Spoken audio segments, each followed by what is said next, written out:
নমস্কার সবাইকে। কেমন আছেন সবাই? আজ আমি রান্না করছি পাবদা মাছের পাতলা ঝোল। পাবদা মাছের ঝোল করার জন্য মাছটাকে আমি ভালো করে ধুয়ে নুন হলুদ দিয়ে ভেজে নিলাম। এবার ওই মাছের তেলেই দিয়ে দিলাম কালো জিরে আর কাঁচা লঙ্কা ফোড়ন।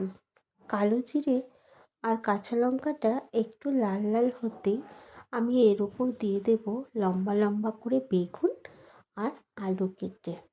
এই মাছটা রান্না করতে তেমন কিছুই লাগবে না, নুন, হলুদ, একটু রঙের জন্য কাশ্মীরি মির্চা আর সামান্য একটু জিরের গুঁড়ো। দেখুন বেগুন আলুটা পুরো কিন্তু আমার ভাজা হয়ে গেছে।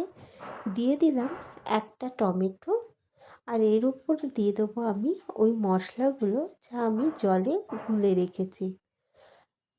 আমরা তো পাবদা মাছের পোস্ত দিয়ে সর্ষে দিয়ে ঝাল খাই, কিন্তু এটিও কিন্তু খুব ভালো লাগে। মাঝে মাঝে পাতলা ঝোল খেতেও খুব ইচ্ছে করে।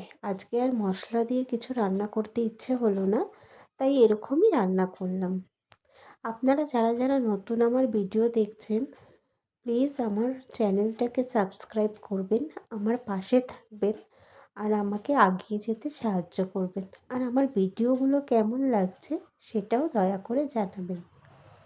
দেখুন মশলাটা সাঁতলাতে সাঁতলাতে কিন্তু আমার বেগুন আর আলুটা সেদ্ধ হয়ে গেছে।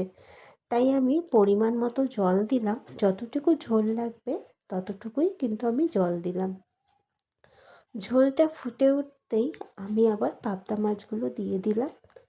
পাবদা মাছ দিয়ে এর উপর দিয়ে দেবো আমি কিছুটা ধনে পাতা আর ভাজা জিরের গুঁড়ো। এরকম পাতলা ঝোলের উপর যদি ভাজা জিরের গুঁড়ো দেওয়া যায় তাহলে সেইটার কিন্তু ফ্লেভারটা খুব ভালো আসে। আর আমার তো ভাজা জিরের গন্ধটা সবসময় ভালো লাগে। যাই হোক, আমার ভিডিওটা কেমন লাগলো জানাবেন। ভুল হলে আমাকে সেটাও জানাবেন। পাশে থাকবেন। পুরো ভিডিওটা দেখার জন্য, আমার পাশে থাকার জন্য অনেক অনেক ধন্যবাদ সবাইকে। ভালো থাকবেন। নমস্কার।